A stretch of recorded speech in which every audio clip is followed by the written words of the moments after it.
नमस्कार विद्यार्थियों। हम जिस टाइम पढ़ रहे हैं वह है तुगलक वंश। तुगलक वंश के बारे में हम जो पढ़ रहे हैं वो है मोहम्मद बिन तुगलक के बारे में।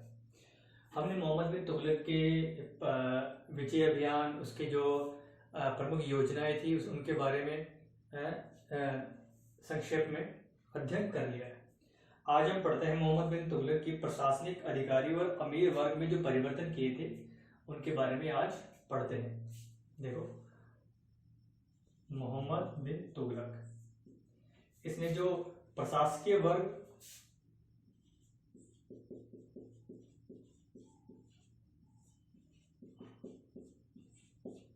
प्रशासकीय अधिकारी वर्ग, प्रशासकीय अधिकारी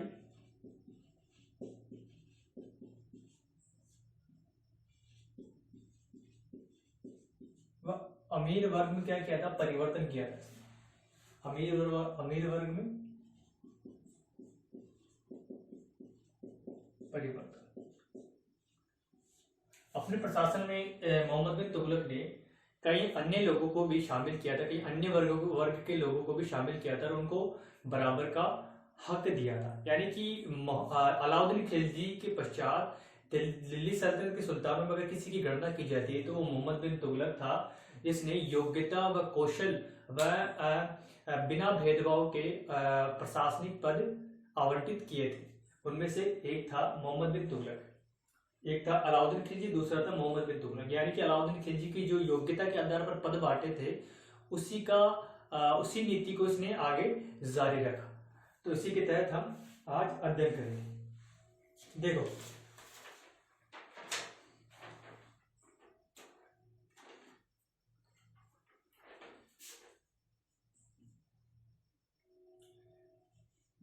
मोहम्मद बिन तुगलक की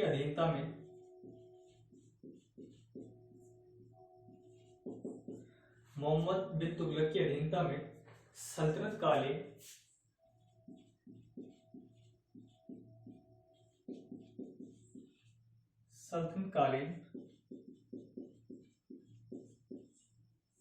प्रशासनिक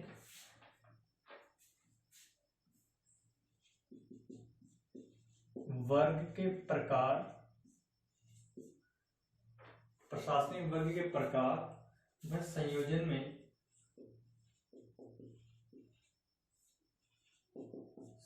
में पूर्ण परिवर्तन हुआ।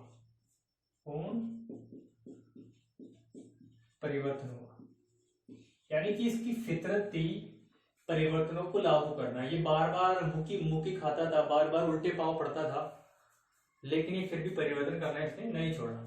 तो उसने उसी जैसे प्रकार से 5 योजनाएं बनाई, उसी प्रकार से इसने नए परिवर्तन लागू किए, वो भी इसमें प्रशासनिक क्षेत्र में। तो उसने प्रशासनिक क्षेत्र में परिवर्तन लागू किए। इसने क्या किया? इसने स्वामी भक्त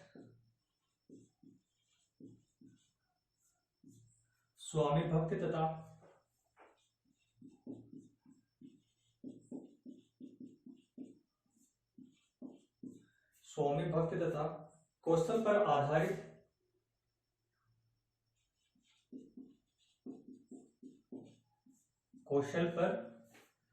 आधारित प्रशासक वर्ग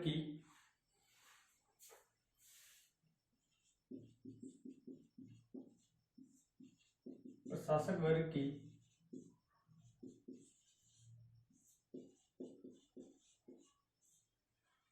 खिलजी कालीन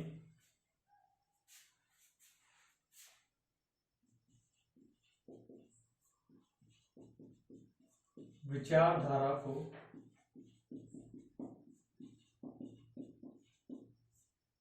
आगे बढ़ाया। यानी अलाउद्दीन खिलजी ने क्या किया था? कौशल और स्वामी भक्ति यानी कि योग्यता के आधार पर पदों का आवंटन किया था। तो इसने भी उसी योजना को उसी रूप में जारी रखा। इसने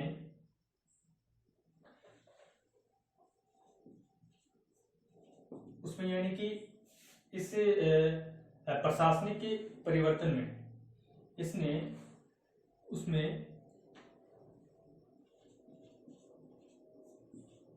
नवीन तथ्यों का समावेश किया। यानी कि पहले से जो अलाउद्दीन खिलजी ने जारी की थी उसमें नवीन तथ्यों को इसने और जोड़ दिया। तो नवीन तथ्य जुड़े थे उनके बारे में हम आगे पढ़ेंगे।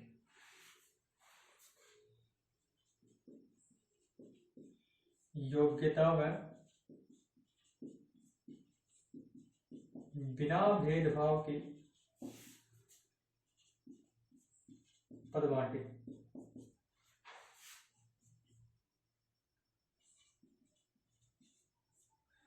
बर्नी क्या कहता है, सॉरी इसामी,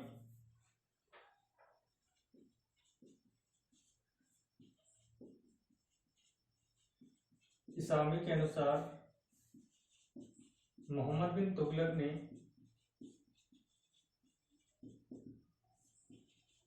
हिंदुओं को भी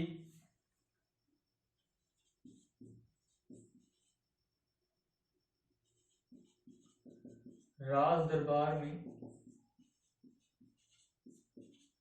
उच्च पद प्रदान किए उच्च पद प्रदान किए।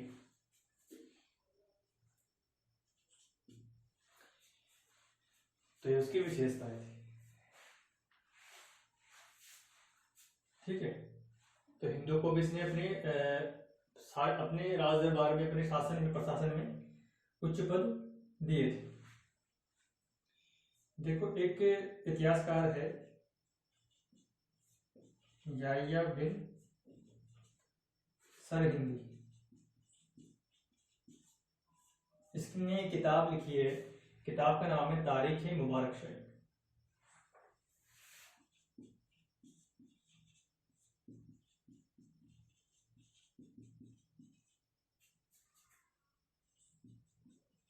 तारीख मुबारक शरीफ, इसने इस किताब की रचना की, इस इतिहासकार ने। इस किताब में इसने सुल्तान के अमीर और प्रशासक वर्ग में 7 विभिन्न तत्वों का समावेश किया। यानी इस किताब के इसके अनुसार इतिहासकार के अनुसार सुल्तान के प्रशासक वर्ग में 7 विभिन्न तत्वों का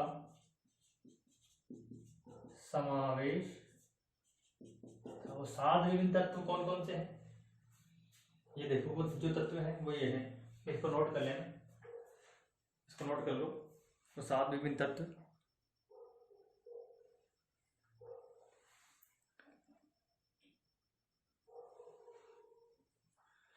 तो 7 विभिन्न तत्व हैं, उनको नोट करो। देखो,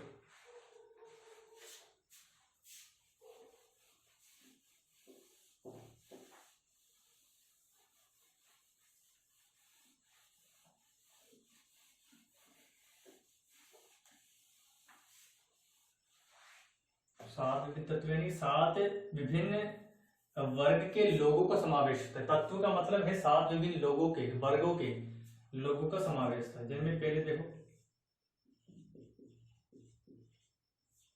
प्राचीन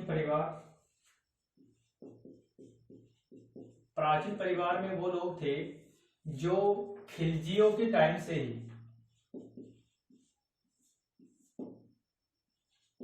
खिलजी सुल्तान जो थे, खिलजियों के समय से ही राज दरबार की सेवा करते आ रहे थे और जो अपनी स्वामी भक्ति और ईमानदारी और कर्म निष्ठा के लिए विख्यात थे।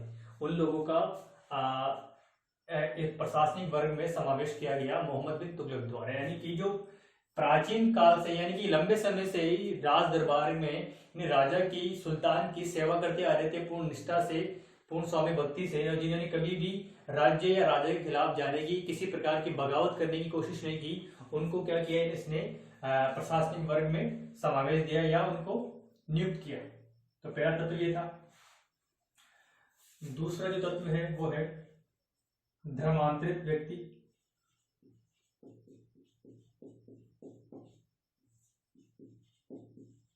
धर्मांतरित का मतलब है कि वो लोग जो पहले क्या थे, पहले हिंदू थे, हिंदू से क्या क्या बन गए, मुस्लिम बन गए।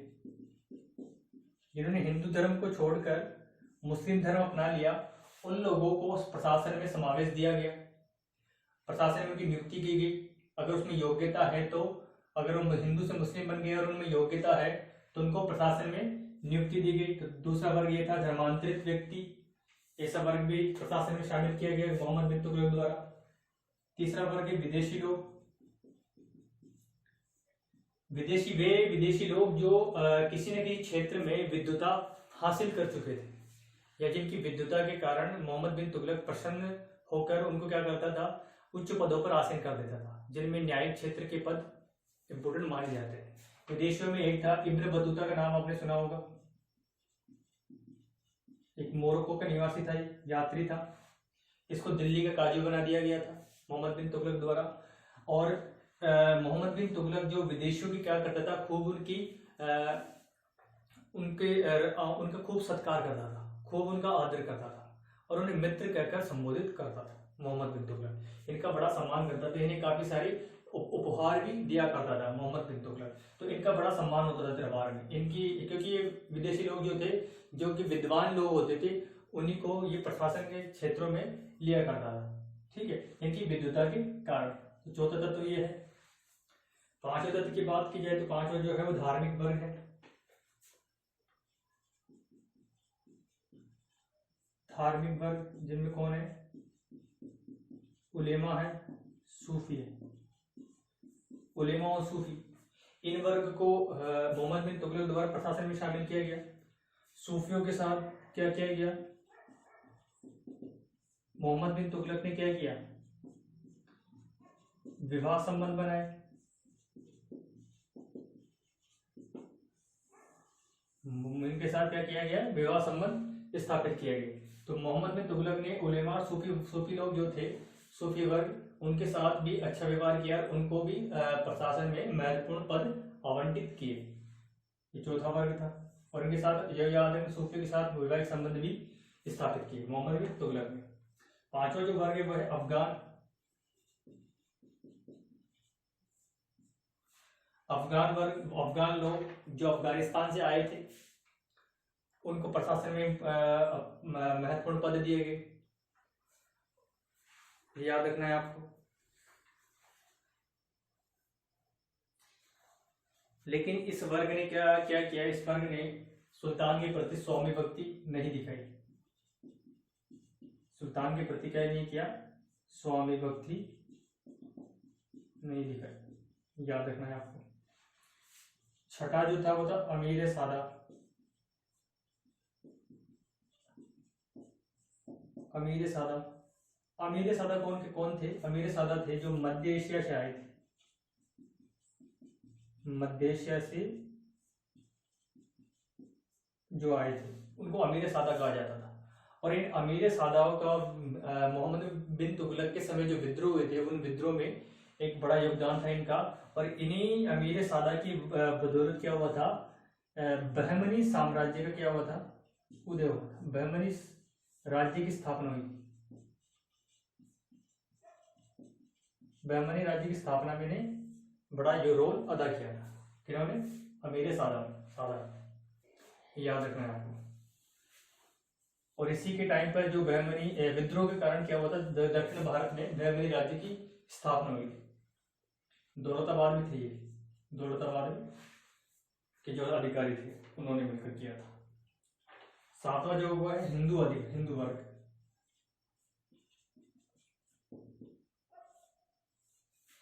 मोहम्मद बिन तुगलक ने बहुत से हिंदुओं को उनकी योग्यता और उनकी स्वामी भक्ति के कारण क्या किया था, बहुत सारे पद आवंटित किए थे। इन्हें वर्ग में अगर व्यक्ति की बात की जाए तो इनमें देखो एक आता है साइरस मिस्त्री।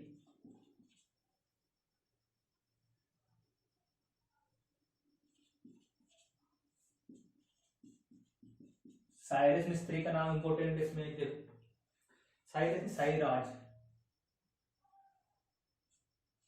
साइरस ने साईराज मिस्त्री, इसका नाम इंपॉर्टेंट है। साइरस मिस्त्री नहीं, सॉरी, साईराज है, साईराज, ओनली साईराज। ये मंत्री था, ये वजीर भी बना था।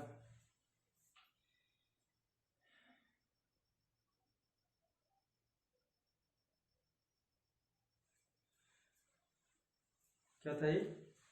वजीर था। और चुनार शिलालेख में इसका उल्लेख मिलता है।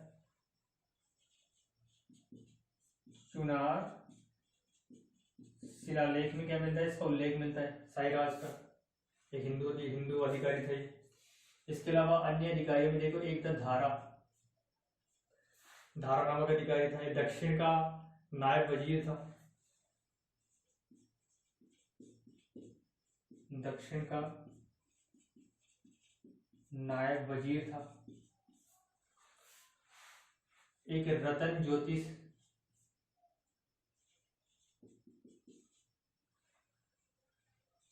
ज्योतिषी था ये रतन नामक। ये कौन था? ये सिंध का राजस्व अधिकारी था, सिंध का राजस्व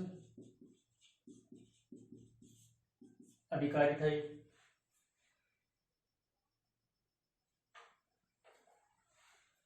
और इसके उपाधि दी गई थी इसे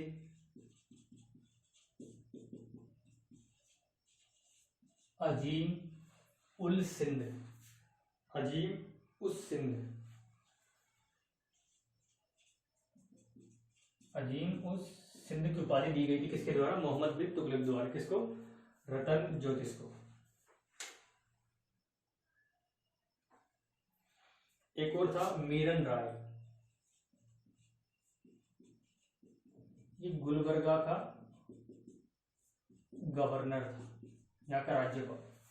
मीरन राय ये प्रमुख अधिकारी थे, हिंदू अधिकारी, जो कि मोहम्मद बिन तुगलक के दरबार में थे। तो ये 7 तत्व थे, जिनका 7 तत्वों का समावेश मोहम्मद बिन तुगलक द्वारा प्रशासनिक अधिकारी व अमीर वर्ग में किया गया था। इन तत्वों का समावेश किया गया था, जिसकी जानकारी हमें जो तारीख मुबारक शाही के लेखक, जिसका नाम है हाया बिन अहमद सरहिंदी, जाहिया बिन अहमद सरहिंदी के तारीख मुबारक शाही में उल्लेख मिलता है। ठीक है, तो इनको आपको नोट करना और याद करना।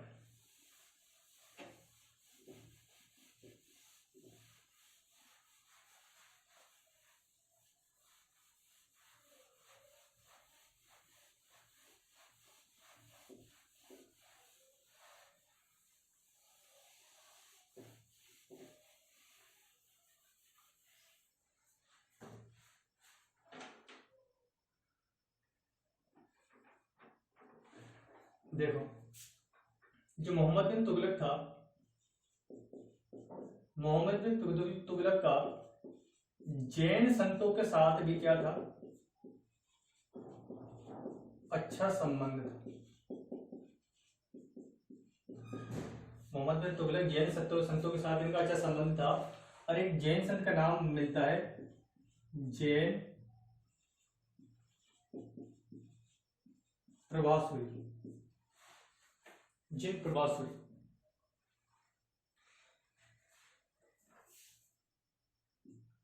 जिन प्रभासुरी, जिन प्रभासुरी व राजशेखर, जिन प्रभासुरी व राजशेखर, इन 2 जैन संतों का ये क्या किया, इसने क्या किया था?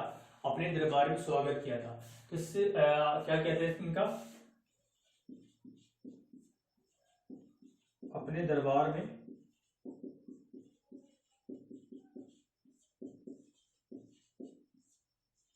स्वागत किया था। किसने? मोहम्मद बिन तुगलक ने। तो इससे पता चलता है कि मोहम्मद बिन तुगलक जैन संतों के साथ इनका अच्छा संबंध था, इनके आचार विचार से काफी ये प्रभावित था, जैन संतों की संगति किया करता था। और ये याद रखना कि ये मोहम्मद बिन तुगलक जो था, एक धर्म सहिष्णु शासक कहा जाता है इसे। मोहम्मद बिन तुगलक क्या था? धर्म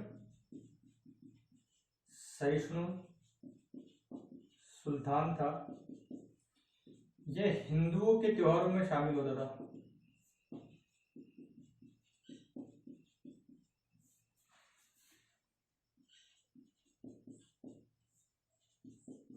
जिसमें मुख्यतः है हिंदू के त्योहार मनाता है, जिन्हें मुख्यतः क्या है, होली, होली का त्योहार ये सेलिब्रेट करता था। ये आपको याद रखना है, होली के त्योहार में ये भाग लेता था। ये पहला सुल्तान है, इसने हिंदू के त्योहार में शामिल हुआ। ठीक है। और देखो जो मोहम्मद बिन तुगलक है, इसके समय में क्या हुआ था, सबसे ज्यादा विद्रोह हुए। क्या हुए? इसके खिलाफ सबसे ज्यादा विद्रोह हुए। कुल विद्रोह की बात की जाए तो कुल कितने हुए? 34 विद्रोह हुए। 34 में से, इन 34 में से 27 विद्रोह कहां हुए?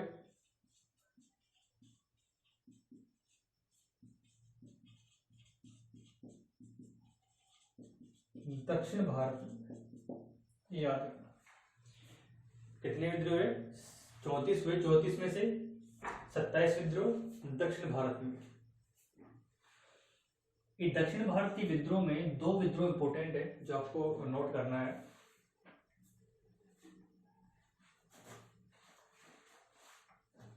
एक है विजयनगर का, एक बहमनी का। दो इंपोर्टेंट है। देखो विजयनगर राज्य की जो स्थापना की थी वो विद्रोह के द्वारा हुई थी। विद्रोह किया था हरिहर व बुक्का, ये दो भाई थे। कौन थे ये? दो भाई थे, दो सगे भाई थे। इन्होंने मिलकर क्या किया था? विद्रोह किया था। और बहमनी की जो विद्रोह किया था ये किया था हसन गंगू ने। हसन गंगू जो कि कहाँ का था? दौलताबाद का अधिकारी था। कहाँ का? दौलताबाद का अधिकारी था। इसने विद्रोह करके बहमनी राज्य की स्थापना की। जो पहले जो क्या थे? मोहम्मद बिन तुगलक के अधिकारी थे। हरिहर बुक्का भी मोहम्मद बिन तुगलक के अधिकारी थे। इसने दक्षिण भारत जाकर विजयनगर की स्थापना की और इन्होंने दौलताबाद के जो अधिकारी थे हसन गंगू, इसने विद्रोह करके बहमनी राज्य की स्थापना की। ये आपको याद रखना है।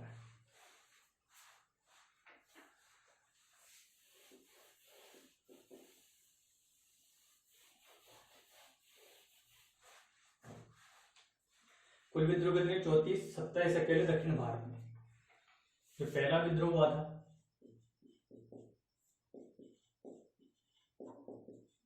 ये पहला विद्रोह हुआ 1327 में। 1327 में किया गया था, सॉरी 1326 में हुआ था। किसके द्वारा किया गया था? उनके बहाउद्दीन गुरशास्प द्वारा।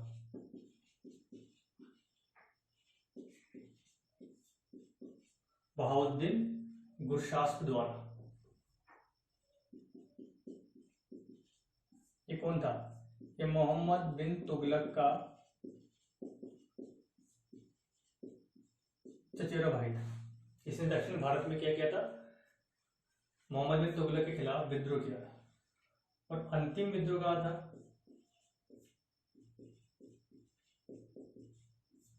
अंतिम विद्रोह 1351 ईस्वी में। कहां पे? थट्टा में, गुजरात में। ठीक है, तगी में। किसने किया था? तगी नामक, थट्टा में हुआ था ये। तगी ने किया। तगी कौन था? इसका गुलाम था ये। किसका? मोहम्मद बिन तुगलक का गुलाम था।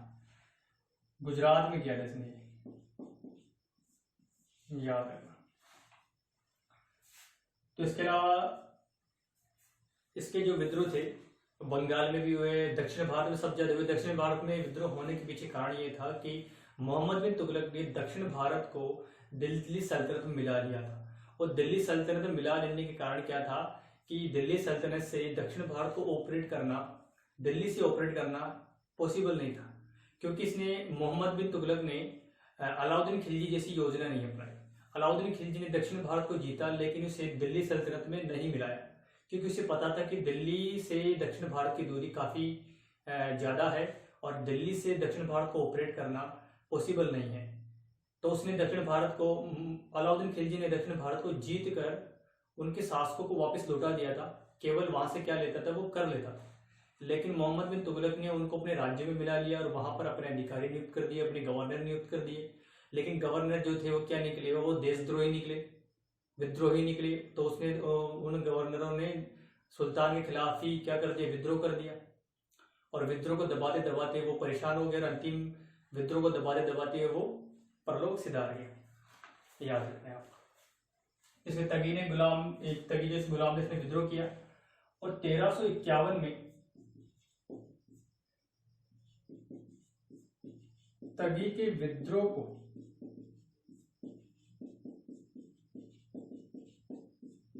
दबाते हुए ठट्टा नामक स्थान पर, ठट्टा गए हैं सिंध में, स्थान पर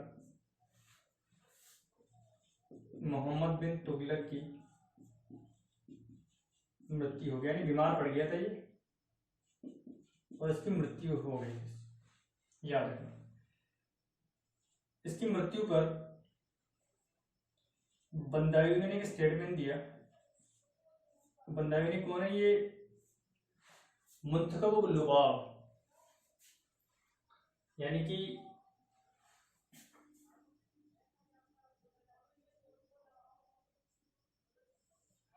अकबर कालीन इतिहासकार है बंदायूं ने। इसने एक स्टेटमेंट दिया इसकी मृत्यु पर कि सुल्तान को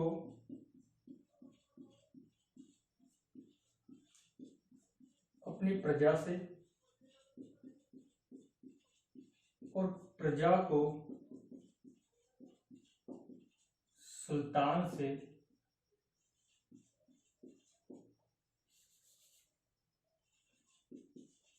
मुक्ति मिल गई। ये स्टेटमेंट दिया गया बंदायूं के द्वारा, जो कि अकबरकालीन इतिहासकार था, यानी मुगलकालीन इतिहासकार। तो ये था मोहम्मद बिन तुगलक, इसके बारे में हमने विस्तार से अध्ययन किया। इसके बारे में थोड़ा सा और देखो, हल्का सा डिटेल, एक इम्पोर्टेंट गाइडलाइन। तो 1351 में इसकी मृत्यु हो जाती है। देखो, मोहम्मद बिन तुगलक के समय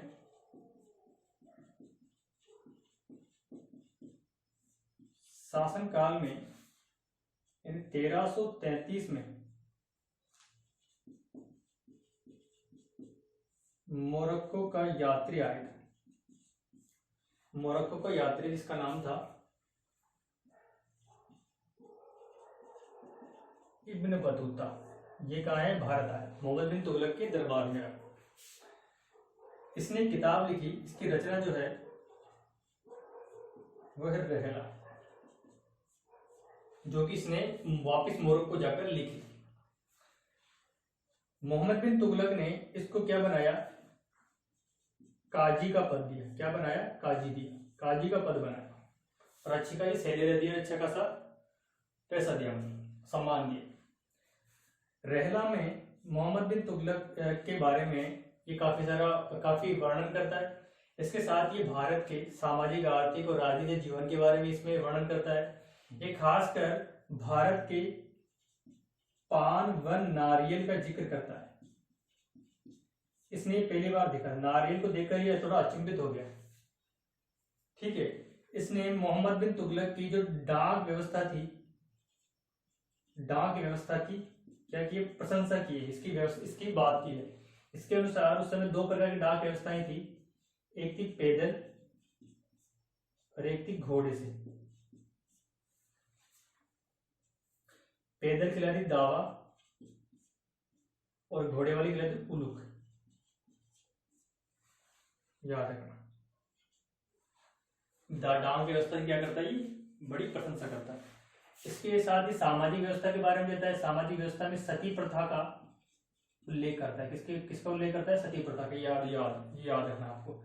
इसके अलावा ये ऋण वसूली, भारत में किस प्रकार से ऋण वसूली की जाती थी, इसके बारे में ये जिक्र करता है, याद रखना आपको। और इस सुल्तान के बारे में भी काफी ज्यादा, सुल्तान के बारे में भी काफी टिप्पणियां करता है।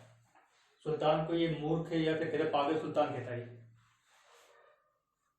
ठीक है, इब्न बतूता था, इसने 1333 से लेकर 1342 तक गारा भारत में रहा। मोहम्मद बिन तुगलक द्वारा इब्न बतूता को चीन के सम्राट के दरबार में भेजा गया था, याद रखना। जब चीनी सम्राट के दरबार में जब गया था तो मोहम्मद बिन तुगलक ने इब्न बतूता को काफी सारे उपहार दिए चीनी सम्राट को ले जाने के लिए, चीनी सम्राट को देने के लिए। तो ये इसने क्या किया, दक्षिण भारत से होते हुए इसने दक्षिण भारत की यात्रा की, श्रीलंका भी गया। कहाँ गया? इसने श्रीलंका की भी यात्रा की, श्रीलंका, मालदीव, दक्षिण भारत। इसकी यात्रा करता हुए कहां पहुंचा? ये चीन चला गया। लेकिन जब ये चीन जा रहा था तो समुद्र के रास्ते से गया था, याद रखना आपको। चीन के कौन से रास्ते से गया था? ये समुद्री रास्ते से गया था। जब समुद्री रास्ते से जा रहा था जहाज के अंदर, सुमात्रा में गया था, याद रखना आपको, सुमात्रा द्वीप भी। तो चीनी समुद्री रास्ते से भी जा रहा था तो समुद्र में तूफान आ जाता है, और तूफान की वजह से क्या होता है कि जहाज पर जो सामान थे उसको खाली करना पड़ा, यानी समुद्र में फेंकना पड़ा। तो इसका जो सामान था, जो मोहम्मद बिन तुगलक ने चीनी सम्राट को गिफ्ट के तौर पर देने के लिए भेजा था, वो भी तूफान में फेंकना पड़ा। तो इस प्रकार से ये कुछ है कि सामान के साथ चीनी दरबार में उपस्थित हो पाया, और मोहम्मद बिन तुगलक का संदेश चीनी सम्राट को इसने दिया। लेकिन ये जब चीन जाता है तो चीन से वापस भारत नहीं आता, क्योंकि ये मोहम्मद बिन तुगलक के व्यवहार से काफी ज्यादा परिचित था और उससे डरता भी था, उसके व्यवहार से डरता भी था। इससे लगा कि इसने जो उपहार दिए थे चीनी सम्राट को, मोहम्मद बिन तुगलक ने जो दिए थे, वो रास्ते में ही उसे समुद्र में फेंकने पड़े। तो हो सकता है कि ये इसे दंडित भी करे। उसके चिड़चिड़ेपन से, उसके पागलपन से ये काफी भयभीत था। तो इसने चीन से ही डायरेक्ट ये कहाँ चला गया, चीन से ही डायरेक्ट अपने देश कहाँ चला गया? मोरक्को। मोरक्को कहाँ है? ये पूर्वी अफ्रीका का एक देश है, पूर्वी अफ्रीका का देश है ये, पूर्वी अफ्रीका महाद्वीप है।